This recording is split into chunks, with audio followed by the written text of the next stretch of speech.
And I'd like to give a huge thanks and shout out to Rock's Auto Exchange for allowing me to come out here in McCordsville, Indiana and film. Make sure you stop by their website, check out all their inventory. They have a great selection out here. All the contact information is on the screen below. Your dues are paid. Reheated dinners became a food group. The Orient Express left without you on your birthday. 4-day weekends became 36 hours and putting off living became a way of life. It's time to exchange crow's feet for laugh lines. It's time to feel good again. You've earned your wings. Now, slowly close your eyes. Introducing a completely new roadster, the unmistakable new Thunderbird. It's time to take flight.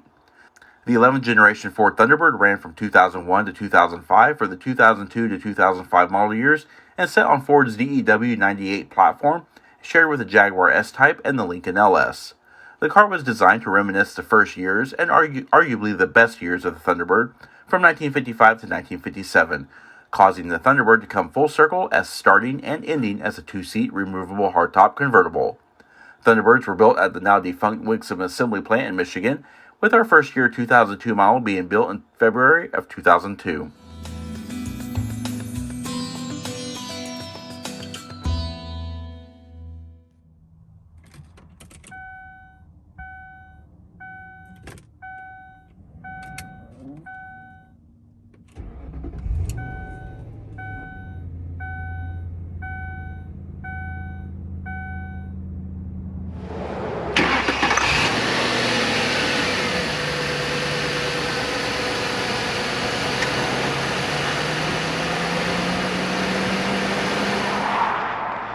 Hey everyone, in today's in-depth review, we are taking a look at this very nice and very well equipped, very nicely preserved 2002 Ford Thunderbird. And the Thunderbird that we're reviewing today is actually one of two trims. You had the Deluxe or the Premium. This is a premium convertible, and it does have the optional removable hardtop, which for the purposes of this video will stay in place. This car is painted in evening black. It is a non-metallic color, and it features the midnight black leather interior. Full pricing is shown on screen with the full options list in the description box below, so make sure you head over and check that out. This will be a full in-depth review of the 2002 Ford Thunderbird. We're going to show you everything from the outside to the inside. We're also going to go over mechanical, performance, fuel economy, transmission, and everything in between.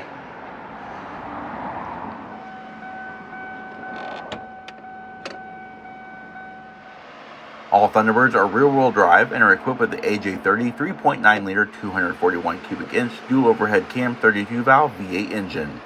This aluminum block and head engine was sourced by Jaguar and was equipped with electronic sequential multi-port fuel injection. Variable valve timing wouldn't appear until a year later on the new AJ35 engine.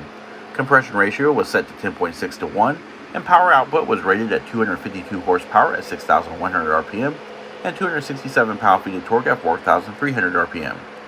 0 to 60 miles per hour came in 7 seconds, with 0 to 100 miles per hour coming in at 17.5 seconds. The quarter mile was reached in 15.2 seconds with a 93.5 mile per hour trap speed. Top speed was electronically limited to around 140 miles per hour.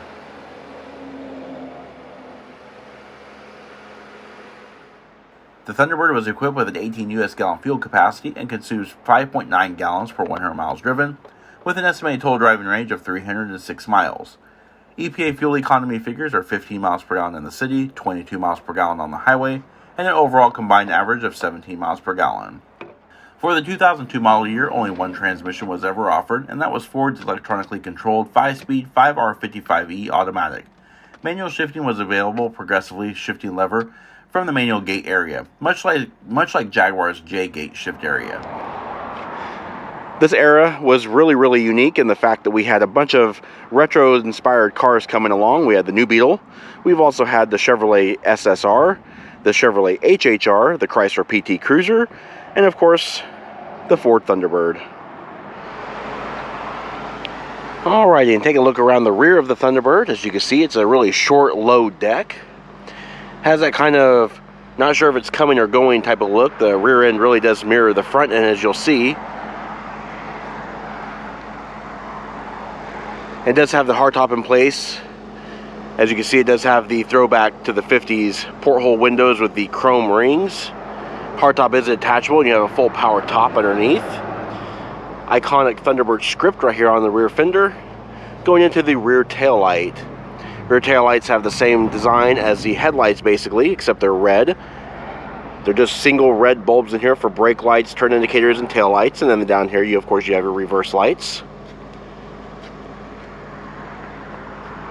Overall, the rear end styling for the Thunderbird is actually really nice. It's very elegant and understated.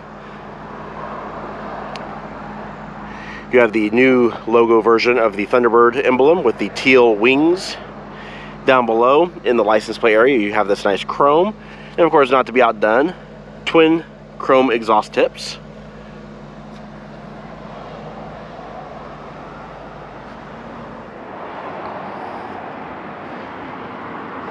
I'd have to say, in my honest opinion, the Ford Thunderbird was probably the best iteration of all of the above. The car looks really, really good, even in its profile view, even with the hardtop in the upright position. It is removable and does have a stand included for it. And beneath that, we have a power folding soft top. For hardtop removal, first we unlatch the rear release levers, then we take the included hex tool to remove the windshield header screws, and finally, with two people, remove the 93-pound hardtop and place it onto the carrier rack. Since the cloth top is down, let's raise it and check out this Whisper White 2002 Thunderbird with its cloth top in place. As you can see, it's a tight-fitting top that's insulated and lined inside, and it has a heated glass rear window. While the car looks just fine with the soft top up and in place, let's just say that the car obviously looks far better with the more clumsy and heavy and not easily removable porthole-equipped hardtop. Since we have the hardtop removed, let's go ahead and drop the top and check out how the Thunderbird looks with all tops removed. Without a doubt, the lines of this car work best with the top down and in full convertible form. This is where the car takes on the iconic Boulevardier characteristics. Not to mention, your headroom increases from 37 inches to around infinite. In addition, with the top down, we get a better overall view of the interior packaging. As you can see, the dash is basically lifted from the Lincoln LS, on which it is based, and has unique Thunderbird touches, mainly in the form of brushed aluminum with the Thunderbird script. Behind the seats, we see the curved luggage well, and we like to think that this area would have benefited more with concealed in-floor storage, much like that of the Buick Reheated. We do like the ribbed plastic panel with the large flying bird as a central statement piece.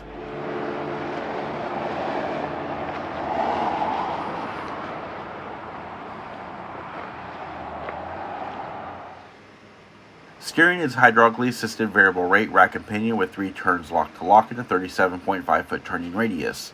Wheels are 17 by 7.5 inch, 6-spoke chromed aluminum wheels shot in 235/50 R17 Michelin Pilot HX MX M4 all-season tires. Brakes are hydraulic vacuum assisted ventilated 4-wheel disc with 11.8 inch rotors up front and 11.3 inch rotors in the rear. They are assisted by full speed traction control, which can be disabled, and ABS. Brakes can halt the T-Bird from 70 miles per hour to 0 and 183 feet. Walking around the front of the Thunderbird, it's always been one of my favorite Ford cars of all time. They only ran from the 2002 to 2005 model year. Very limited production. Not a whole lot was in with the advertising and marketing of the car, so it didn't sell very well. Most dealerships were used to selling the high-end pickup trucks and SUVs at that time. Go figure, that's what we're doing now. As we go around the front of the Thunderbird, a very classic 1950s styling in a more modern rendition. While the car looks like it came right out of the 50s, it's actually not, of course.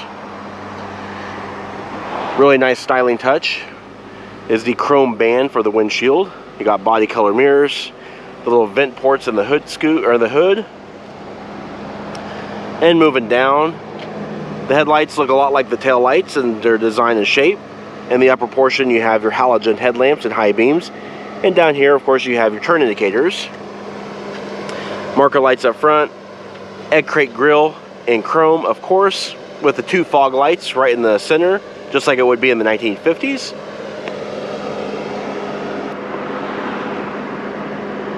All right, you have the fluted, non-functional hood scoop here.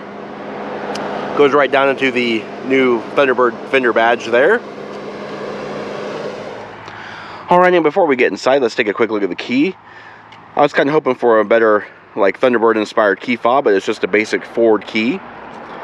And of course it only has its 4-button remote fob, standard on almost every Ford vehicle around this time. We have our lock, unlock, panic alarm, and our trunk release. No smart key access system on this vehicle. But let's take a look inside. The window does pop down just a little bit to clear the seal. And inside is a very nicely crafted interior. It's in very, very nice shape. It looks good even to this day. Quick look at the door panels. As you can see, the heritage ribbing on the side of the doors here goes into this really nice brushed stainless steel or aluminum plate here. We do have a chrome door pull. We've also got controls for our power locks and our power windows, and the driver's side is auto one-touch down. Nice large door grips here, padded armrest, mat pocket here, and your locking trunk release button here.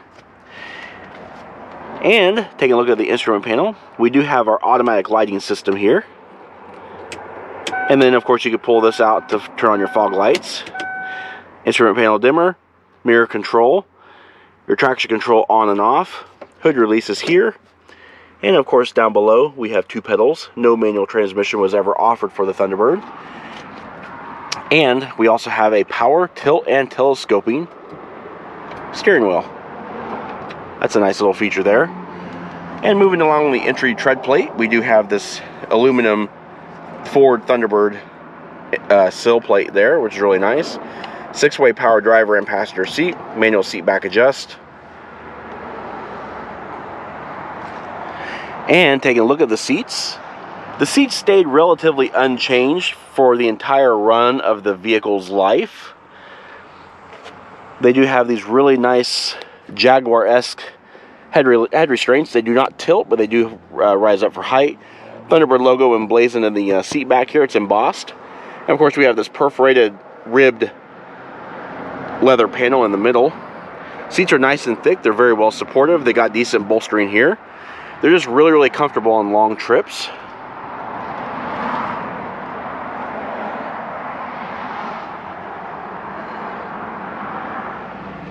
Alrighty, we're inside now. We're going to pan through the interior. We're going to show more details. There's a lot to show in this car. Very nice four-spoke steering wheel. They got this really nice gloss black ebony treatment at the front part of the steering wheel. The rest of it is a nice stitched leather. Has the Thunderbird logo right here. And multi-function controls over here for your cruise control. You have your on-off toggle switch over here. Resume, set, accelerate, deaccelerate, and cancel. And then over here we have our volume controls, seek scan, mute button, and our media change. One control stalk controls intermittent wipers, washers, intermittent timing. You've also got your turn signal indicators and your high beam indicators. And take a look at the instrument panel. This is probably my favorite iteration of the Thunderbird's instrument panel. And good viewers would actually, sharp-eyed viewers would notice that this is probably a version of the Lincoln LS, which they are indeed right. It has been modified to fit the Thunderbird, however, with unique typeface, these really nice silver aluminum dial posts, and the seafoam blue needles. Interestingly enough, this actually lights up orange at night. Then we have a 7,000 RPM tach, 160 mile per hour speedometer, coolant temperature, and fuel level. And over here we have our trip A and trip B, and the odometer, which shows 21,659 miles at the time of this recording. There is no trip computer. Over here, dash mounted ignition. Alright, moving over the top of the dash. As you can see, it's a nice soft padded material. It's held up well over time. It's not split or cracked. It's not folding.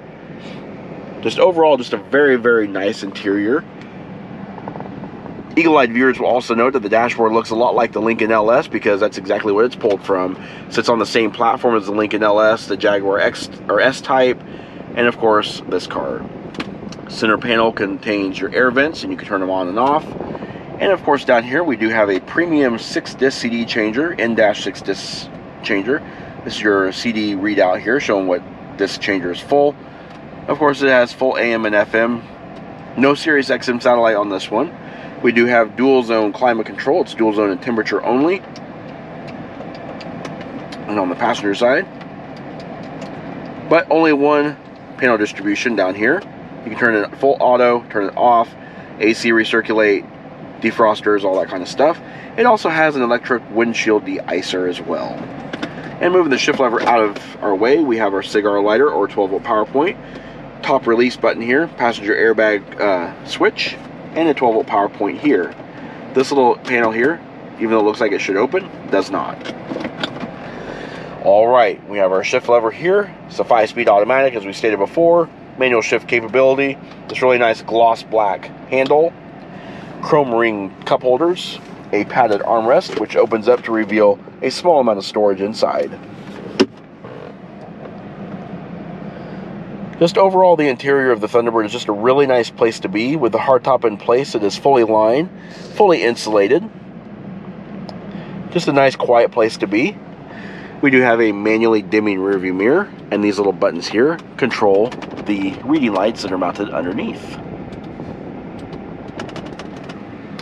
And sun visors are very basic in this car. They only swing down. They do not swing out. They don't slide or anything like that.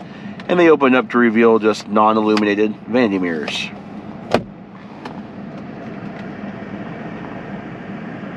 Alright, and of course there's no back seats, but to get to the back seat storage area, or the rear storage area, you lift up on this lever, basically pull the seat forward. As you can see,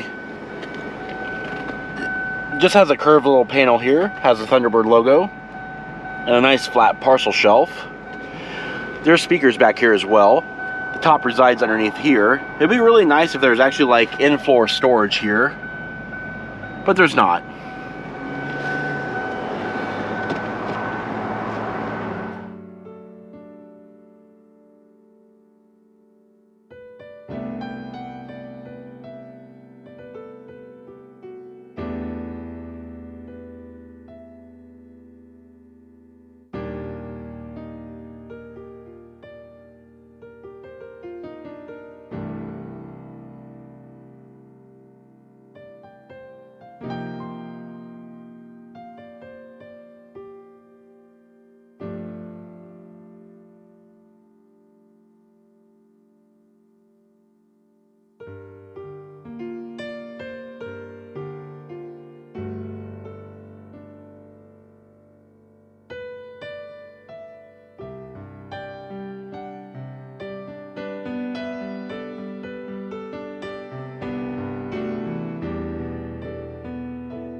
Alrighty, there are a couple ways you can open the trunk area.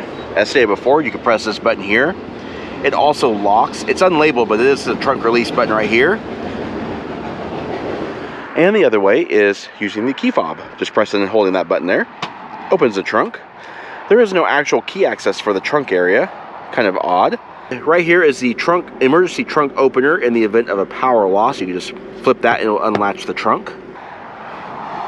And just opening the trunk is very easy. It is mounted on hydraulic struts and these outboard hinges, so no hinges impede in the cargo area.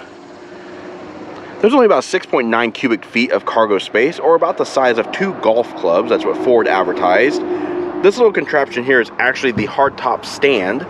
It is a roller stand, and you mount the 83-pound hardtop to it. But as you can see, it's actually a decent trunk area for a car of this capacity.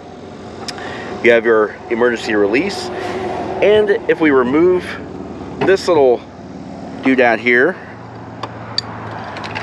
get it out of the way, we'll open up the lower portion of the trunk. All that's in here is your compact spare tire. You got a couple fuse, power distributions, and your battery back here as well, and your jacking instructions. It's also important to note that the trunk is illuminated, and you do have these nice little cargo cubbies back here as well. And go ahead and put the top rack back inside. Fits really nicely in there. And that does conclude our in-depth walk around review of the 2002 Ford Thunderbird. We hope you enjoyed the review and found it very informative, and if you did, please comment down below. Also, don't forget to hit the like button and subscribe. Check out our Facebook page at facebook.com/neighborhoodcarreviews and our Instagram channel at BrensoJ1. And of course, as always, thanks for watching.